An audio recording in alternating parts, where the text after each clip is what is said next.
Point টেবিলের শীর্ষ থেকে প্লে অফ খেলা নিশ্চিত করেছে Kolkata Knight Riders.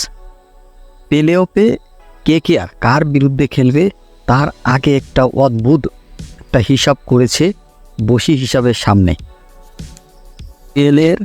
Play of খেলা নিশ্চিত করেছে পয়েন্ট টেবিলের শীর্ষ থেকে কলকাতা নাইট রাইডার্স। তবে তার আগে একটি অদ্ভুত বহিষের সামনে এসেছে।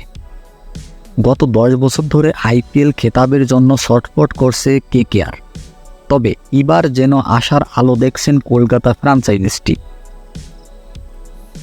2012 সালের সঙ্গে এবারের কেকেআরের অনেক মিল।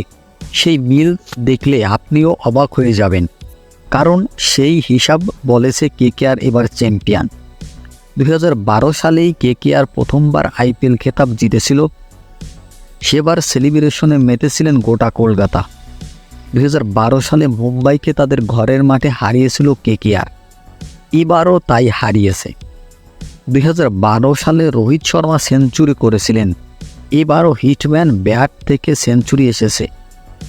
সব তাই কলকাতা নিয়েও ঘটনা ঘটেছে এবারের আইপিএলে। 2012 সালে টুর্নামেন্টে সেরা হন সুনীল নারিন, এবারও তিনি সেরা হওয়ার দৌড়ে রয়েছেন। 2012 সালে আইপিএল ফাইনাল হয়েছিল চিপকে, এবারও সেই একই মাঠে আইপিএল ফাইনাল অনুষ্ঠিত হবে। এবার সব হিসাব করে দেখা গেছে এবারের আইপিএল জেতার জন্য কলকাতা নাইট রাইডার্স বেশ সুবিধাজনক স্থানে রয়েছে। কিন্তু এলে যে গ্রুপ পর্বের বাধা পার হয়ে এবার যে দ্বিতীয় রাউন্ডে কোয়ালিফাই করেছে যে 4টি দল, সে 4টি দলকে কিন্তু হিসাবের বাইরে রাখতে হবে না।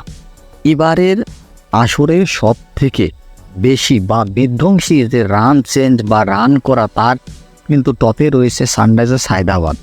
তারা কিন্তু পয়েন্ট টেবিলের 2টি থেকে তারা প্লে অফে খেলা নিশ্চিত করেছে এবং ধারাবাহিকভাবে শেষের দিকে ভালো খেলা উপহার দিয়েছে আরসিবি।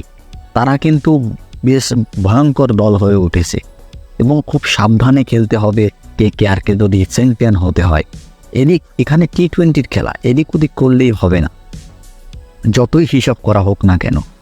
একটা বল এবং একটা উইকেটের পতন ম্যাচের মোড় ঘুরিয়ে দিতে পারে।